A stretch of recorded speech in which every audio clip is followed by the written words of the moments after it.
सुगंधा और उसकी सास कांता के बीच एक अजीब सी जंग रहती थी। ये जंग थी किचन में कौन ज्यादा अच्छा काम करेगा और घर के सदस्यों के दिल जीतेगा। और उनकी इस जंग में हमेशा कुर्बान होते थे उनके दोनों पति। कैसे? आइए देखते हैं इस किचन पॉलिटिक्स की कहानी में। एक दिन किचन में, माँ जी, आज मैं बना रही हूँ मेथी की सब्जी। इस खाने से घर वालों के पेट की सारी समस्या खत्म हो जाएगी। और मैं बना रही हूँ तड़के वाली छाछ, जिसे पीते ही गैस की समस्या कभी नहीं होगी। दोनों अपने अपने खाने को लेकर टेबल पर पहुंच जाती हैं। तभी सुगंधा के ससुर उसकी बनाई सब्जी की तारीफ कर देते हैं। अरे वाह, मेथी की सब्जी भी बनी है, बड़ी ही स्वादिष्ट है। वाह बहू वाह।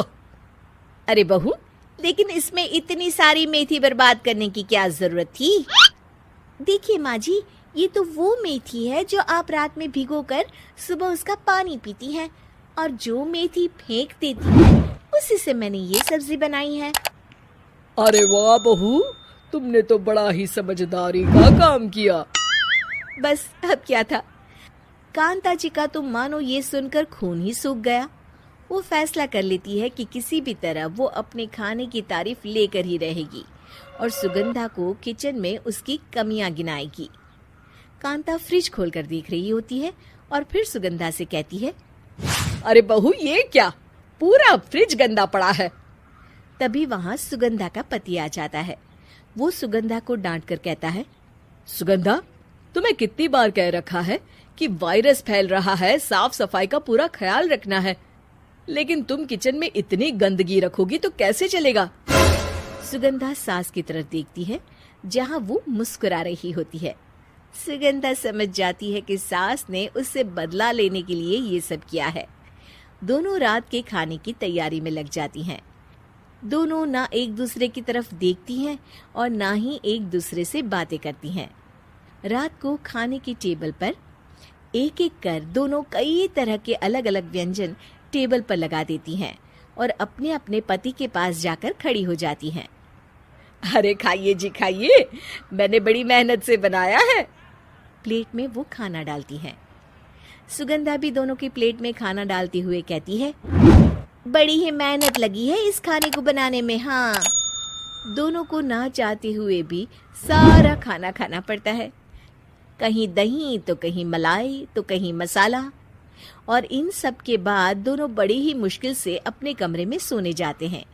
लेकिन अगली सुबह सुगंधा का पति चिल्ला रहा होता है, हाय रे, हाय मेरा तो पेट खराब हो गया। हाय माँ, बहुत दर्द हो रहा है। तो वहीं कांता के कमरे से भी कुछ ऐसी ही आवाज आने लगती है। हे भगवान, इस सास बहू की लड़ाई हमारी जान लेकर रहेगी। जाओ कोई डॉक्टर को बुला कर लाओ। डॉक्टर आते हैं। दोनों को देखकर कांता और सुगंधा से कहते हैं, देखिए, आप दोनों इन्हें खाने में हल्का ही दीजिएगा। हो सके तो रात का खाना जल्दी खाया करे और वॉक किया करे। इतना कहकर डॉक्टर वहां से चले जाते हैं।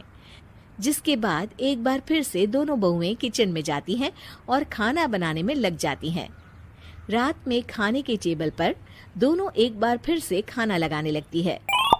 पापा जी, मैंने ये पतली मूंग की दाल की खिचड़ी के साथ ये पापड़ और पुदीने की चटनी भी बनाई है। अरे बहू, अभी अभी बेचारे पेट की बीमारी से गुजरे हैं। इतना भारी खाना तो डॉक्टर ने भी मना किया है ना। देखिए, मैंने आप दोनों के लिए सूप बनाया है। और दोनों उन लोगों की प्लेट में खाना डालने लगती हैं। तभी दोनों एक साथ बोल पड़ते हैं, बस करो, हमें माफ करो। हमें नहीं खाना इस घर में, ना खिचड़ी और ना ही सूप। हम इंसान हैं, एक वक्त में एक ही खाना खा सकते हैं। बस करो, हमें माफ करो। हमें नहीं खाना इस घर में, ना खिचड़ी और ना ही सूप। हम इंसान हैं, एक वक्त में एक ही खाना खा सकते हैं। इतना कहकर वो दोनों वहां से चले जाते हैं।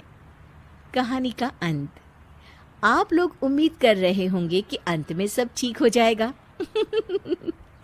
नहीं जनाब, अगर सास बहू के बीच सब ठीक हो जाए तो आप ये सीरीज देखे ही क्यों? तो मजा लीजिए इस चैनल में सास बहू से जुड़ी कहानियों का, क्योंकि ये ऐसा रिश्ता है जिसकी मिठास उसकी खटास में हमेशा ज्यादा ही